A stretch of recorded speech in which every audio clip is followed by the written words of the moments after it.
नमस्कार दोस्तों, स्वागत है आपका हमारे YouTube चैनल पर। मेरे सभी प्यारे दोस्तों को जय श्री कृष्णा। 7 रानियों के बेटे की कहानी।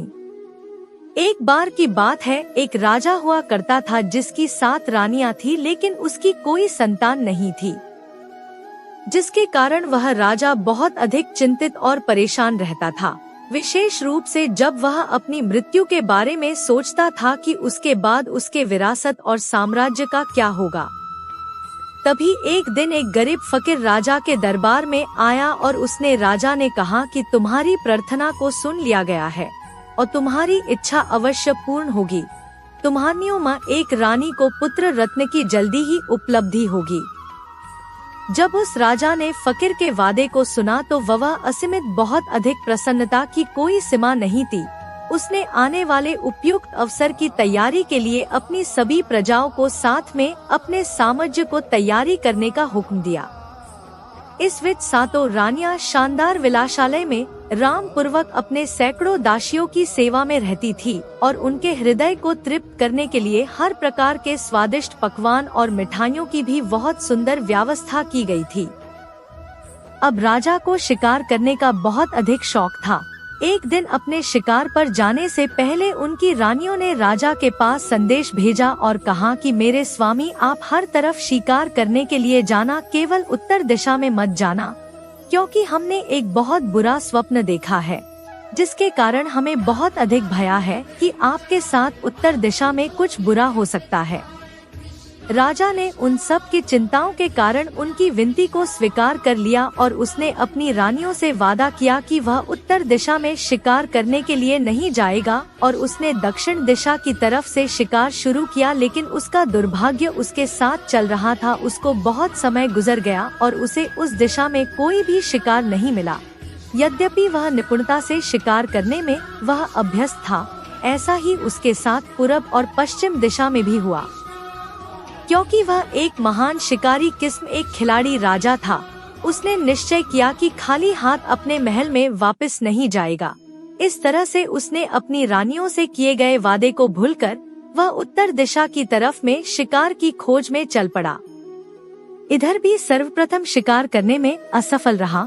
फिर उसने शिकार को आज बंद करके महल में वापस जाने का विचार कर रहा था, लेकिन आखिर में उसे इस दिशा में शिकार करने का मौका मिला जब उसने देखा एक सफेद और सुनहरे रंग की हिरनी को, जिसका सिंग चांदी के समान था, जो घने जंगल में जिससे वह गुजर रही थी उसमें से चमक रही थी।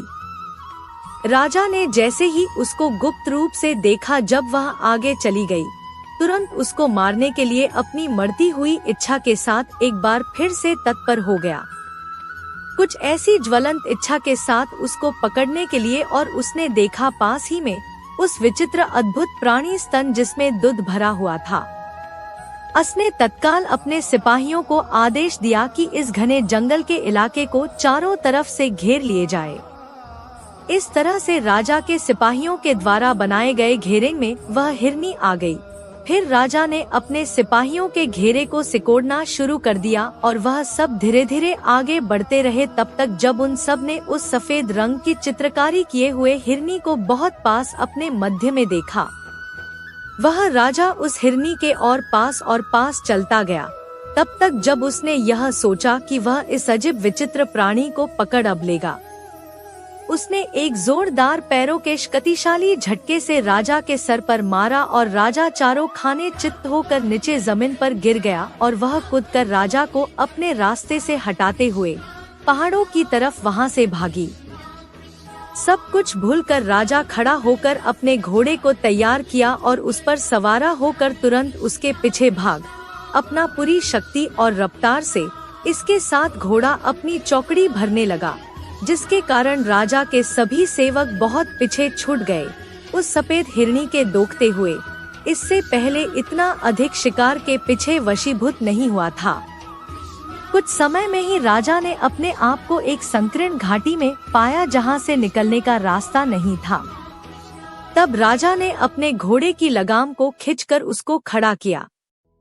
उसके सामने एक घटिया किस्म की झोपड़ी थी। राजा ने उसके अंदर देखा क्योंकि राजा इस लंबी असफल लक्ष्य की यात्रा में घोड़े की सवारी के बाद बुरी तरह से थक कर पसीने हो रहा था। राजा उस झोपड़े के अंदर गया और पीने के लिए पानी की मांगा। एक वृद्ध औरत झोपड़ी के अंदर बैठकर अपने चरखे पर उनको काट रही थी।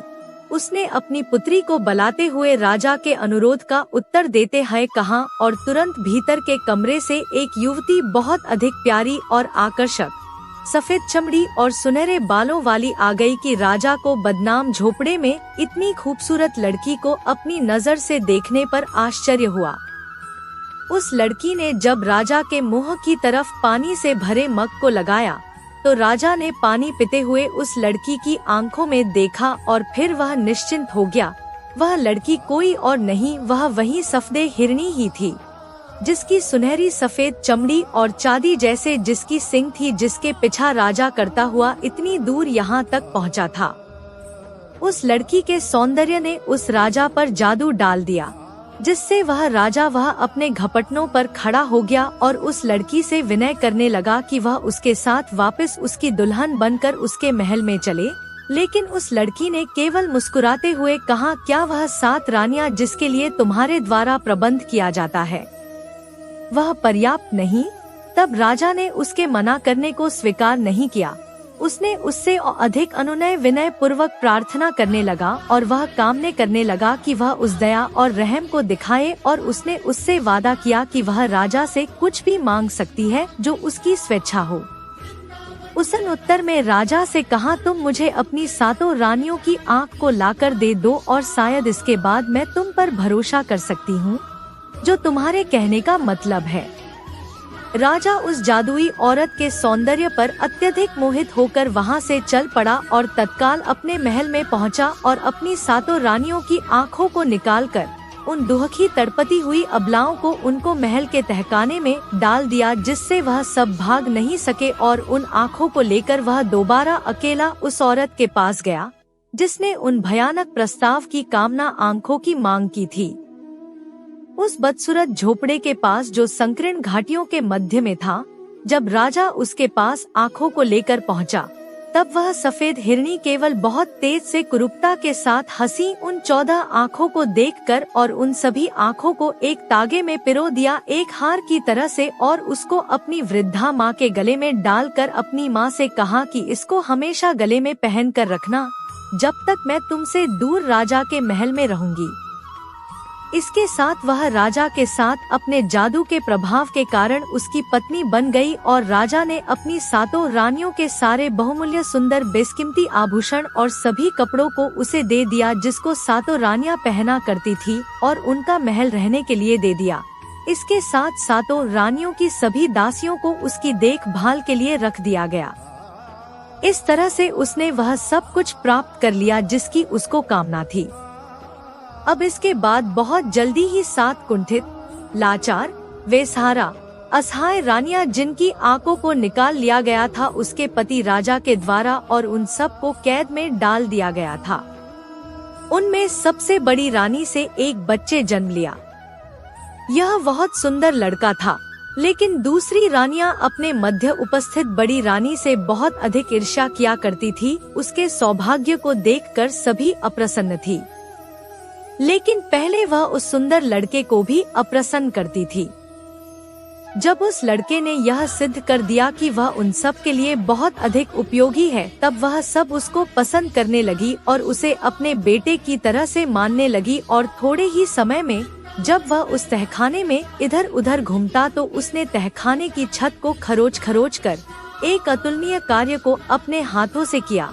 पहले एक छोटा सा छिद्र बनाया, फिर उसको बड़ा बनाकर उससे में घसीट कर रेंगता हुआ बाहर निकल गया। कुछ घंटों तक गायब रहा और वापस आया तो अपने साथ कुछ मिष्टान और खाने पीने का सामान लाया, जिसको सामान रूप से बांटकर उसने अपनी सभी 7 अंधी रानी माताओं को दिया। जैसे ही वह बड़ा हुआ उसने उस दीवार के सुराख को और बड़ा बना लिया और वह उस सुराख से हर रोज दिन में 2-3 बार बाहर जाता और आता था और वहाँ बाहर छोटे बच्चों के साथ खेलता था। सारे दूसरे बच्चे उसको छोटू छोटप कहकर बुलाते थे और उसमें से कोई नहीं जानता था कि यह छोटा बच्चा कौन है, लेकिन हर आदमी उसको पसंद करता था। वह लड़का पूर्ण रूप से बहुत अधिक मजाकिया कलाबाजियों के साथ उसकी हरकतें मस्खरे से भरी हुई थी। बहुत अधिक रूपवान और आनंदित रहने वाला था। वह निश्चिंत था कि उसे इनाम में बिस्कुट और मुट्ठी भर भुने हुए अनाज जरूर मिलेंगे अथवा कुछ मिठाइयाँ या भोजन की सामग्री। जो भी वस्तुएं इस प्रकार की उसको मिला करती थी, वह इसे लेकर अपनी 7 अंधी मामों के पास लाता था, जिसकी सहायता से वह सब इस तहखाने में जिंदा रहता थी। जबकि संसार समाज समझता था कि वह सब रानियां भूख प्यास से पीड़ित होकर काफी समय ही तहखाने में ही मर चुकी है। आखिर में जब वह लड़का बिल्कुल बड़ा युवा हो गया, एक दिन उसने अपना तीर और धनुष लिया और बाहर निकला शिकार खेलने के लिए। चलते हुए अचानक उस महल के पीछे से गुजर रहा था। अचानक उसकी निगाह उस कुरूप सफेद हिरनी रानी पर पड़ी, जो शानदार और अतुलनीय थी। उसने देखा कि कुछ सफेद कबूतर महल के संगमरमर द्वारा निर्मित बुर्ज के आसपास उड़ रहे थे और उसने वहीं से अपने तीर धनुष से निशाना साधकर एक सफेद कबूतर को मार दिया। वह कबूतर हवा में चक्कर खाता हुआ उस रानी के करीब खिल्डी के पास आकर गिर गया, जहां पर सफेद रानी बैठी हुई थी। वह अपने स्थान से खड़ी यह देखने के लिए कि यह कबूतर कैसे मर गया, और उसने बाहर खिड़की से देखा और पहली ही दृष्टि में उसने उस सुंदर लड़के की झलक को देखा, जो अपने हाथों में तीर धनुष लेकर खड़ा था। उसने अपने जादू की शक्ति से जान लिया कि यह लड़का राजा का है। वह लगभग मर गई ईर्ष्या डाह से और थुका, और इसके साथ उसने तय किया उसको नष्ट करना है बिना किसी देरी के। इसलिए उसने अपने नौकरों को भेज उस लड़के को उसके सामने लाया गया और उसने कहा, उस लड़के से कहा कि जिस कबूतर को उसने अभी मारा है वह उसे बेचेगा। उस लड़के ने बड़ी कठोरता से उत्तर दिया, नहीं, यह कबूतर मेरी 7 अंधी माताओं के लिए है, जो अभी दुर्गंध से युक्त अंधकार काल कोठरी में है, और वह मर सकती है यदि मैं उन्हें खाने के लिए भोजन नहीं दिया। धूर्त सफेद रानी ने क्रोध से चिल्लाते हुए कहा, दुष्टात्मा, क्या तुम उनकी आंखों को पुनः लाकर उन्हें नहीं देना चाहेगा? यह कबूतर मुझे दे दो मेरे प्यारे, और मैं तुमको रास्ता बता दूंगी जहाँ पर तू अपनी 7 मानों की आंखों को प्राप्त कर सकता है। यह श्रद्धा पूर्वक तुमसे वादा करती हूँ। इसको सुनते ही वह लड़का असीमित रूप से, जिसको नापा नहीं जा सकता है, इतना अधिक आनंदित हुआ और तत्काल उसने उस कबूतर को उस कुरूप सफेद रानी को दे दिया। इसके बाद उसने कहा कि वह तुरंत बिना किसी देर को उसकी माँ की तलाश करे, जिसके गले में उसकी मामों की आँखों की माला है, जिसको उसकी माँ ने हार की तरह से पहना है। वह उसे अवश्य दे देगी। कुरूप निर्दयी रानी ने कहा, अगर तुम उसको यह कागज का टुकड़ा दोगे जिस पर मैंने आंखों को देने के लिए लिख दिया है। इस तरह से वह कागज का टुकड़ा उस लड़के को दे दिया, जिसमें इस प्रकार से लिखा था कि इस शैतान के बच्चे को तत्काल मार डालो और इसके खून को पिजाओ पानी की तरह से।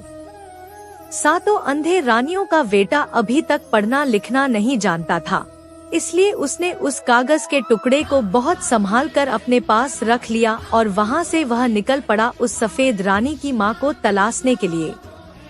जब वह यात्रा कर रहा था, उसी बीच वह एक ऐसे नगर में पहुँचा जहाँ पर उसने देखा कि वहाँ के सभी निवासी बहुत अधिक उदास और निराश थे। फिर उस लड़के ने उन सब से पूछा, क्या बात है, यहाँ सब दुखी और उदास क्यों है? उन सब ने कहा कि यहाँ के राजा की केवल एक संतान है, जो एक लड़की है, और वह किसी से विवाह नहीं करना चाहती है। जो भी युवा उसके पास विवाह करने के लिए जाता है, वह सबको मना कर देती है। इस तरह से जब उसके पिता की मृत्यु हो जाएगी तो इस राज्य और इस राजा की विरासत की कौन देखभाल करेगा? यही सोचकर उस राज्य का प्रत्येक निवासी दुखी और उदास है।